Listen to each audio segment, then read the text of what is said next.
بسم اللہ الرحمن الرحیم۔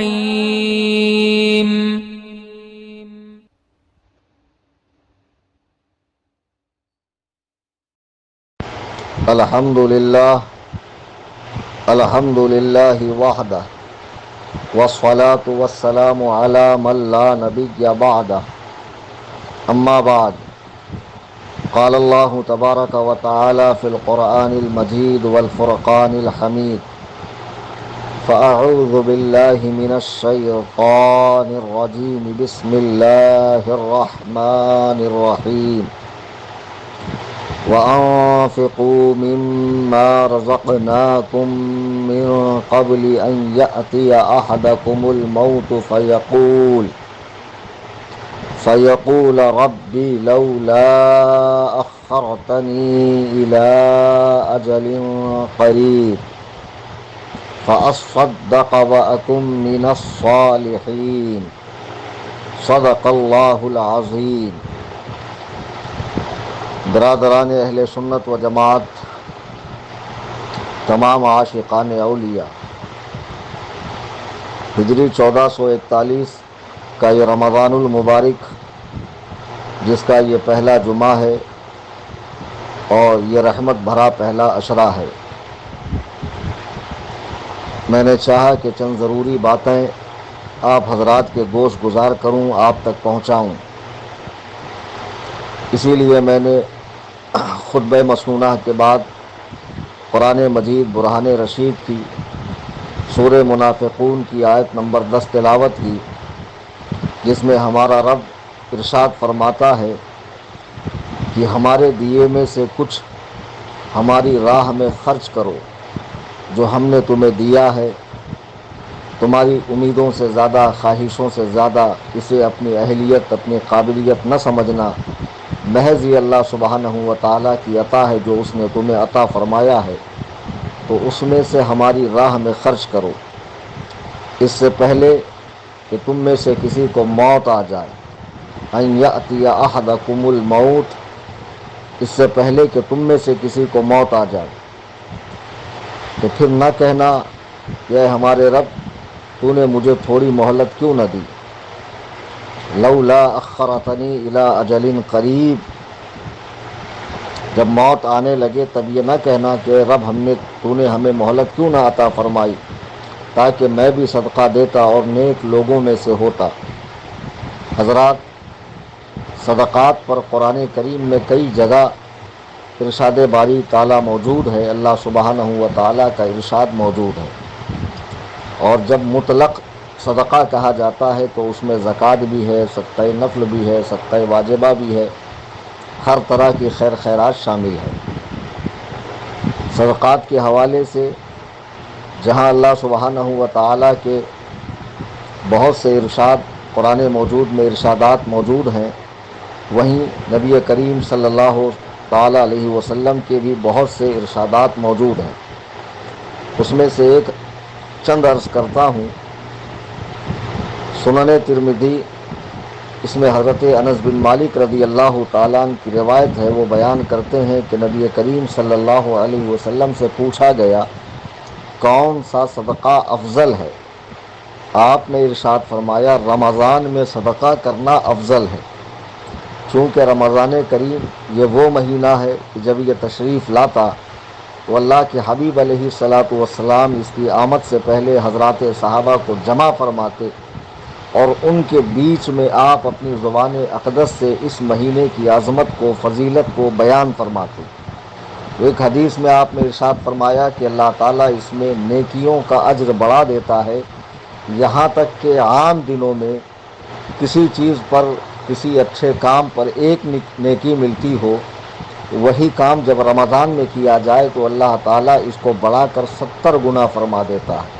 یعنی 70 نیکیاں ملتی ہیں۔ صدقات کے حوالے سے اور بھی کئی حدیثیں ہیں۔ ایک حدیث جس کے راوی حضرت ابو ہریرہ رضی اللہ تعالیٰ عنہ ہے، اور یہ حدیث صحیح بخاری شریف میں موجود ہے اور صحیح مسلم میں بھی یہ حدیث ہے، یعنی صحیحین میں، دو صحیح کتابوں میں، کہ اللہ کے رسول علیہ الصلاۃ والسلام فرماتے ہیں ہر دن میں جب دن کی شروعات ہوتی ہے تو صبح کے وقت 2 فرشتے نازل ہوتے ہیں، ان میں سے ایک کہتا ہے اے اللہ خرچ کرنے والوں کو نعم البدل عطا فرما، یعنی جو اس نے خرچ کیا ہے اس سے بہتر بدلہ اس کو عطا فرما۔ اور دوسرا کہتا ہے مولا تعالی جس نے روک کر رکھا ہے اس کے مال کو تلف فرما دے، ختم فرما دے۔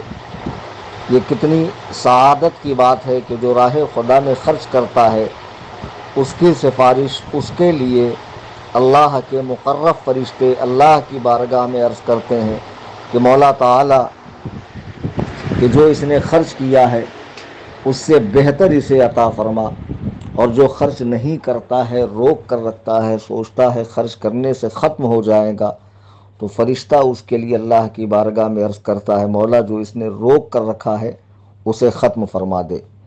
بس ایک حدیث اور عرض کر دوں کہ حضرت ابو سعید خدری رضی اللہ تعالیٰ عنہ کی روایت ہے، وہ بیان کرتے ہیں عید الفطر یا عید الاضحیٰ کے دن نبی کریم صلی اللہ علیہ وسلم عیدگاہ کی طرف نکلے، پھر وہاں آپ نے لوگوں کو وعظ و نصیحت فرمائی اور انہیں صدقہ و خیرات کا حکم دیتے ہوئے فرمایا لوگوں صدقہ کرو، اور عورتوں کے پاس سے گزرے تو فرمایا اے عورتوں کی جماعت صدقہ کیا کرو کیونکہ میں نے تمہاری تعداد سب سے زیادہ آگ میں یعنی جہنم میں دیکھی ہے۔ اب جو لوگ یہ سمجھتے ہیں کہ صدقات وغیرہ یہ مردوں کے ہی کام ہیں عورتوں کے نہیں ہے، وہ غلط فہمی کا شکار نہ ہوں۔ نبی کریم صلی اللہ تعالی علیہ وسلم نے عورتوں کو بھی حکم دیا ہے۔ جی حضرات گرامی وقار، یہ تو قرآن کریم کے ارشادات تھے، احادیث پاک کے ارشادات تھے۔ خود ہمارے آقا صلی اللہ علیہ وسلم کا کیا معمول تھا؟ ایک تو یہ کہ آپ کے پاس کبھی اتنا مال ہی نہیں رہا کہ دوسرے دن کھانے کے لیے آپ نے اہتمام کیا ہو، اور ایک حدیث ہے کہ جب آپ دنیا سے تشریف لے جا رہے ہیں اور حضرت عائشہ صدیقہ رضی اللہ تعالی عنہا کے گود میں آپ کا سر ہے تو بار بار آپ ارشاد فرماتے ہیں کہ عائشہ گھر میں جو پیسے رکھے ہوئے ہیں 3 درہم انہیں صدقہ کر دو۔ تو اماں عائشہ عرض کرتی ہیں یا رسول اللہ علیہ السلام مجھے آپ کی خدمت سے فرصت ملے تو میں یہ کام کروں، تو حضور نے فرمایا اے عائشہ میں اپنے رب سے اس حال میں نہیں ملنا چاہتا ہوں کہ دنیا میرے گھر میں پڑی رہے، میں اپنے رب سے اس حال میں ملاقات نہیں کرنا چاہتا ہوں کہ دنیا میرے گھر میں پڑی ہوئی رہے، یعنی آپ نے دنیا کو اتنا ہی اختیار کیا جتنی آپ کو ضرورت تھی، بلکہ شاہان روم اور دنیا بھر کے اس وقت کے جو روسا تھے، شہنشاہ تھے، بادشاہ تھے، وہ بھی ششدر رہ گئے کہ جسے اللہ تعالیٰ نے سارے عالم کا مالک و مختار بنایا ہے، اس کی سادگی کا یہ عالم ہے۔ عزیزان گرامی وقار، رمضان کریم کا مقدس مہینہ شروع ہو چکا ہے اور آپ میں سے بہت سے لوگ اب خیر و خیرات کرنا شروع کریں گے، اپنی زکوٰۃ نکالنا شروع کریں گے، صدقہ وغیرہ دینا شروع کریں گے۔ میں بس آپ سے گزارش کرنا چاہتا ہوں، میں فقیر محمد کلیم حنفی رضوی، کرلا ویسٹ، ممبئی، کہ ہماری تنظیم سنی جمعیت الاحناف جسے 6 سال قبل بنایا گیا، بنیاد رکھی گئی جس کی، اور 5 سال کے عرصے سے تنظیم ہر ماہ چھوٹے چھوٹے دیہاتوں میں امامت کرنے والے سنی ائمہ کو فی امام 2500 روپے، ایسے 10 اماموں کو ماہانہ 25,000 روپے تنظیم ائمہ کی تنخواہ پر خرچ کرتی ہے، اور لگ بھگ 2 سال کے عرصے سے ہر مہینہ 60,000 روپے کا راشن 50 فیملیز کو 1200 روپے کا پیش کیا جاتا ہے۔ اس کے علاوہ تنظیم نے کئی جگہوں پر مساجد کی تعمیر بھی کی، مدارس کی تعمیر کی، کئی مساجد وغیرہ میں بور کا کام کروایا۔ تنظیم کے بہت سارے کام ہیں۔ الحمدللہ رمضان کریم کے بعد ممبئی کی سرزمین پر اہل سنت و جماعت کے نوجوان اور اہل سنت و جماعت سے تعلق رکھنے والے بچوں کو قرآن کریم مخارج کے ساتھ با تجوید پڑھانے کا سلسلہ شروع کیا جا رہا ہے، یعنی ایک مدرسہ قائم کیا جا رہا ہے۔ ساکی ناکا میٹرو اسٹیشن کے پاس جگہ دیکھی گئی ہے، جس کا سودا ہو چکا ہے، پیسے دینا باقی ہے۔ میں آپ سے گزارش کروں گا دست بستہ کہ اس عظیم الشان کام میں آپ حصہ لیں۔ جب مدرسہ شروع ہوگا، مدرسہ اہل سنت نظمت المدینہ، تو انشاءاللہ الرحمن محلے کے بچے بھی وہاں قرآن کریم با تجوید پڑھیں گے، جنہیں دینیات بھی پڑھائی جائیں گی،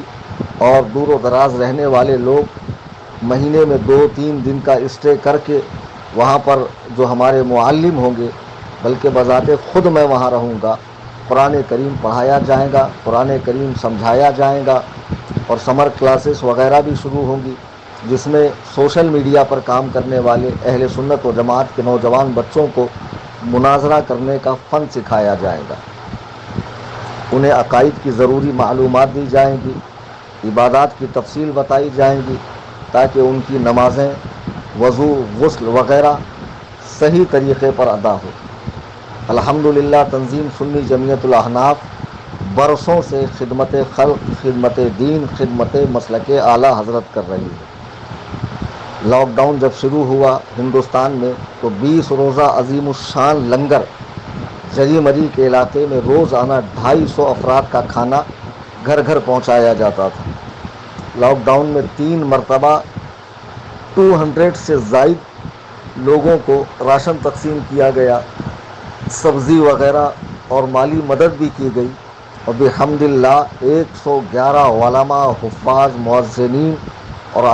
عوام اہل سنت میں سے بہت سے لوگوں کو، تقریباً 111 لوگوں کو نذرانے پیش کیے گئے، تاکہ ان کی مالی مدد ہو جائے اور ان کی ضرورت پوری ہو جائے۔ میں آپ سے گزارش کروں گا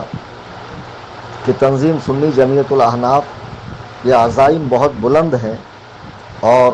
کام بہت کرنا ہے، مسلک کا، دین کا، مذہب اہل سنت و جماعت کا۔ تو رمضان کے فوری بعد تو تنظیم کا مکتب شروع ہو رہا ہے، اور جب مکتب ایک جگہ شروع ہوگا اور محلے کے بچے، یہ اس طرح وہاں قرآن کریم نہیں پڑھایا جائے گا جس طرح عام طور سے مساجد میں مکتب میں پڑھایا جاتا ہے، بلکہ بہترین قاری کی نگرانی میں بچوں کو قرآن پاک پڑھایا جائے گا، اور بہت شاندار طریقے سے با تجوید سمجھا کر معنی و مفاہیم کے ساتھ میں انشاءاللہ الرحمن۔ اس کا ہم نے پورا نصاب بنا لیا ہے شعبہ دینیات کا۔ پھر انشاءاللہ الرحمن مکاتب کا یہ سلسلہ ممبئی کے کئی محلوں میں، کئی علاقوں میں قائم کیا جائے گا، اور پھر اس طرح آپ حضرات کا تعاون رہا تو ایک عظیم الشان جامعہ، جس میں بیرون کے بچوں کو، باہر کے بچوں کو رکھ کر مکمل حفظ، قرأت، عالمیت، فضیلت، تخصص فی الحدیث، تخصص فی الفقہ، تخصص فی الادب، مناظرہ کورس، تقابل ادیان، یہ سارے کورسز ہوں گے، اور بہترین فرزندان اسلام کو تربیت دی جائے گی۔ جب یہاں سے یہ پڑھ کر نکلیں گے تو خدمت دین کریں گے، اور انشاءاللہ الرحمن ہر باطل فرقے کا منہ توڑ جواب دیں گے۔ میں آپ سے گزارش کروں گا کہ اس رمضان کریم میں آپ اپنی زکوٰۃ، اپنے صدقہ فطر، اپنے فدیے کی رقم، اور اس میں سے کچھ بھی نہ نکلتا ہو تو جو آپ کی حیثیت ہو، جتنا آپ تعاون پیش کر سکتے ہوں، تنظیم سنی جمعیت الاحناف کو کیجیے، تاکہ رمضان کے فوری بعد جو جگہ ہم نے دیکھی ہے وہ جگہ خریدی جا سکے، اور وہاں مکتب کا سلسلہ شروع ہو، اور اس پر بہترین عمارت تعمیر کی جا سکے، تاکہ آگے جا کر اسے مکتب کو جامعہ کی شکل دی جا سکے۔ عزیزان گرامی وقار، چونکہ تنظیم اسی ایک شعبے میں کام نہیں کرتی ہے، خدمت خلق کا بھی مستقل ایک شعبہ ہے، اور گاؤں دیہاتوں میں ائمہ حضرات کو ہر ماہ تنخواہ دینے کا بھی تنظیم کا ایک شعبہ ہے۔ ہر ماہ 50 فیملیز کو راشن دیا جاتا ہے۔ رمضان میں جو آپ حضرات تعاون کرتے ہیں، اسی تعاون سے سال بھر ہر مہینہ انگریزی 11 تاریخ کو راشن دیا جاتا ہے، تو بحمدللہ آپ کے اس تعاون سے سال بھر یہ کام چلتا ہے۔ جب جگہ خریدی جائے گی اور وہاں مکتب تعمیر ہوگا تو انشاءاللہ وہاں پر ہمارا راشن آفس بھی مستقل بنے گا، باقاعدہ دارالافتاء قائم ہوگا، جہاں لوگ اپنے دینی سوالات لکھ کر لا سکتے ہیں، اور انشاءاللہ الرحمن انہیں جواب دیا جائے گا۔ اس کے علاوہ لائبریری قائم ہوگی تاکہ جسے بھی جو کتاب کی ضرورت ہو انشاءاللہ الرحمن تقریباً کتابیں وہاں موجود ہوں گی، آپ لے جا سکتے ہیں، مطالعہ کر سکتے ہیں۔ کوئی بدمذہب بے دین پریشان کر رہا ہو آپ اسے وہاں لے کر آئیں، ایک خاص مقام ہوگا، وہاں پر بحث و مباحثہ بھی ہو سکتا ہے۔ غرض کے کام بہت کرنا ہے، آپ کے تعاون کی سخت ضرورت ہے۔ میں آپ سے گزارش کروں گا کہ اس بار آپ خاص طور سے تنظیم سنی جمعیت الاحناف کا تعاون کریں۔ آپ تنظیم کی خدمات دیکھنا چاہتے ہیں، میرے نام سے فیس بک پر پیج ہے فقیر کے نام سے، آپ جا کر وہ سارے ویڈیوز دیکھ سکتے ہیں جو غربا کو راشن دینے کا اور ائمہ حضرات کو جو تنخواہ وغیرہ دی جاتی ہے اور جو بھی کام ہے ہماری تنظیم کے، وہ سارے کے سارے وہاں ویڈیو کی شکل میں بغیر کسی جاندار کی تصویر کے بحمداللہ وہاں موجود ہیں، آپ دیکھ سکتے ہیں۔ بحمداللہ ثم الحمدللہ تنظیم سنی جمعیت الاحناف شروع دن سے آج تک اور انشاءاللہ آئندہ بھی مسلک اعلیٰ حضرت ہی کے مطابق کام کرے گی، جو حضور تاج الشریعہ بدر الطریقہ مفتی اختر رضا خان قادری علیہ الرحمت و رضوان کا فتویٰ ہے، جو ان کا قول ہے، اسی کے مطابق تنظیم کا کام ہوتا رہے گا۔ آپ حضرات سے میں گزارش کروں گا کہ تفصیل جاننا چاہیں، آپ تنظیم کے حوالے سے مدد کرنا چاہیں تو آپ میرے نمبر پہ رابطہ کریں 9820 672 770 9820 672 770۔ آپ جب بھی کچھ میرے اکاؤنٹ میں ڈالیں تو وہ رقم کیسی ہے، زکوٰۃ ہے، صدقہ ہے، کیا ہے، مجھے آپ واٹس ایپ پہ اطلاع کریں، اپنا نام بتائیں، رقم کی کیفیت بتائیں کہ یہ رقم کیسی ہے اور آپ کہاں سے ہیں، انشاءاللہ الرحمن آپ کو تنظیم کی رسید دی جائے گی۔ مولا تعالیٰ آپ سب کو شاد و آباد رکھے۔ پھر گزارش کروں گا کہ خود بھی تعاون کریں اور اس آڈیو کو اپنے تمام دوست احباب میں شیئر کریں اور خود بھی تعاون کریں، انہیں بھی تعاون کرنے کی ترغیب دیں۔ خدا حافظ، فی امان اللہ۔